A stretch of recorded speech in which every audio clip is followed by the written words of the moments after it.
Hello বন্ধুরা, good afternoon সবাইকে। তোমরা সবাই কেমন আছো? আশা করি তোমরা ভালোই আছো। আজকে আমি একটা নতুন রেসিপি ট্রাই করেছি। আমি এটা ফার্স্ট টাইম করলাম।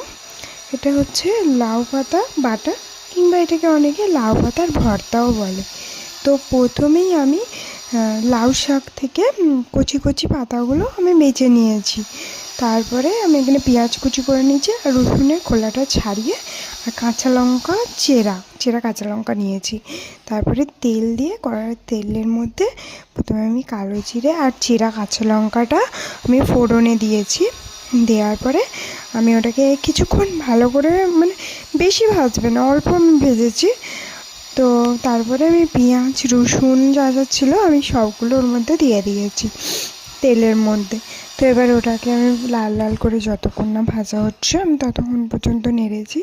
তারপরে ওটা ভাজা হয়ে যেতেই আমি তার মধ্যে নুন, হলুদ আর পরিমাণ মতো একটু চিনি দিয়ে দিয়েছিলাম।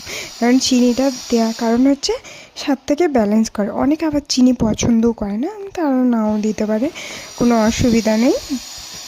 তারপরে ওটা বেশ কিছুক্ষণ ভাজার পরে তারপরে আমি লাউ শাকগুলো অ্যাড করেছি ওর মধ্যে, মানে লাউ পাতাগুলো।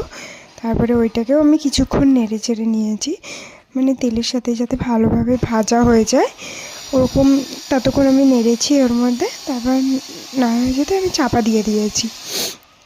চাপা দিয়ে 15 মিনিট মতো আমি ওটাকে গ্যাসের ফ্লেমটা আস্তে দিয়ে আমি ওটাকে সিদ্ধ হতে দিয়েছিলাম। তারপর চাপাটা খুলতেই দেখি কতটা জল বেরিয়ে গেছে। ওই জলটা শুকনো করে নিয়েছি। তারপরে জলটা শুকনো করার পরে আমি মিক্সারের মধ্যে দিয়ে দিয়েছি। আমি যেহেতু শিলে মশলা বাটতে পারি না, তাই জন্য আমি ওটা মিক্সারের মধ্যে দিয়েছি। যে শিলে মশলা বাটতে পারে তা